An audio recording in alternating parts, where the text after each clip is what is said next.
Assalamualaikum warahmatullahi wabarakatuh. Perkenalkan, nama saya Nisa Uswa Aziza. Di sini saya akan menjelaskan sedikit materi mengenai literasi media yang telah saya pelajari pada Disi Pejar, materi yang ada di Disi Pejar. Nah, di sini kita pasti juga udah mengetahui bahwa informasi yang kita terima itu bisa dari mana saja, baik itu dari YouTube, Instagram, Facebook, dan masih banyak lainnya. Nah, penyebaran informasi ini dari tahun ke tahun dia akan berkembang semakin cepat karena mungkin salah satu faktornya juga adanya perkembangan teknologi yang semakin maju sehingga penyebaran informasi ini bisa untuk diakses dari mana saja. Nah, dari penyebaran informasi ini kita itu harus berhati-hati saat menggunakan media yang ada karena dari media tersebut itu akan bisa mempengaruhi diri kita dan juga bisa bahkan memanipulasi informasi yang ada atau bahkan tidak sesuai dengan apa yang ada gitu, bersifat hoax gitu. Nah, maka dari itu penting bagi kita untuk mempelajari literasi media. Nah, di sini apa sih literasi media itu? Literasi media adalah kemampuan seseorang dalam menggunakan media, baik itu mengakses, menganalisis, bahkan menghasilkan informasi secara aktif. Jadi orang yang sudah mempelajari literasi media ini pasti akan bersifat kritis dan juga selektif dalam menggunakan media atau bahkan menerima informasi yang ada. Nah, orang yang mempelajari literasi media ini dia tidak hanya pandai dalam menggunakannya saja, tetapi dia tidak pandai menggunakan saja, tapi dia juga pandai dalam memanfaatkan media yang ada. Nah, di sini pasti orang yang mempelajari literasi media ini kan pandai dalam memilah informasi yang ada. Nah, di sini saya akan menjelaskan mengenai bagaimana sih caranya kita untuk memilah informasi yang ada. Yang pertama yaitu melakukan konfirmasi. Melakukan konfirmasi yang dimaksud di sini adalah apabila kita menerima suatu informasi, alangkah baiknya kita melakukan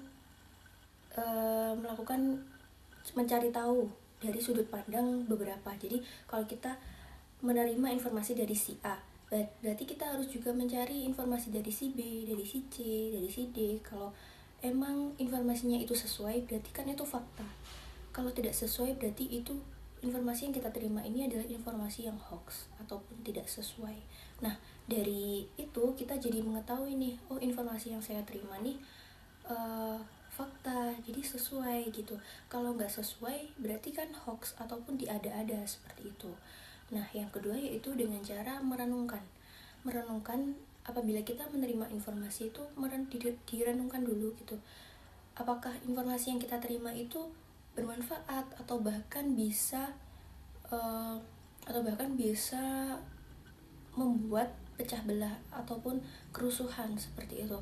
Jadi kan pasti informasi yang kita terima itu pasti ada manfaatnya kan. Nah, itu kita lihat dulu, kalau bermanfaat ya oke lah, kalau nggak bermanfaat ya mungkin ya udah kita berhentinya di diri kita aja, jangan disebarkan luaskan gitu. Nah, yang ketiga yaitu menyebarkan informasi.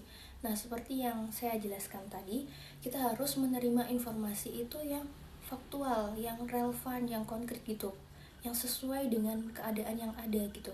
Jadi kalau kita menemukan informasi yang seperti itu, kita boleh menyebarkan kepada orang-orang ramai ataupun bahkan ke teman-teman kita, ke keluarga kita seperti itu. Nah, tapi kalau kita menyebarkan informasi ini, jangan lupa kita kasih sumbernya.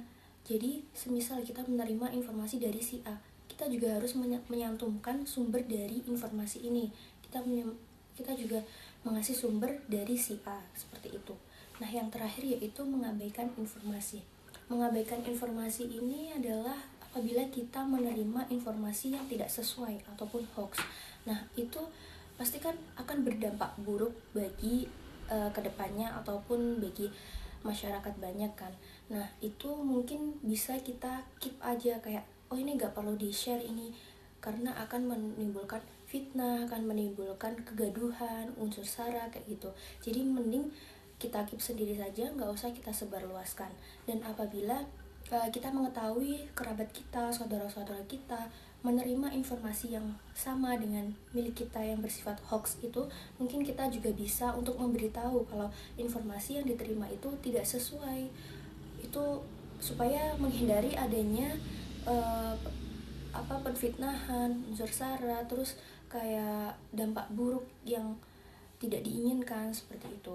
Mungkin itu 4 cara untuk memilah informasi yang ada. Mungkin itu juga materi yang dapat saya sampaikan. Kurang lebihnya saya mohon maaf. Wassalamualaikum warahmatullahi wabarakatuh.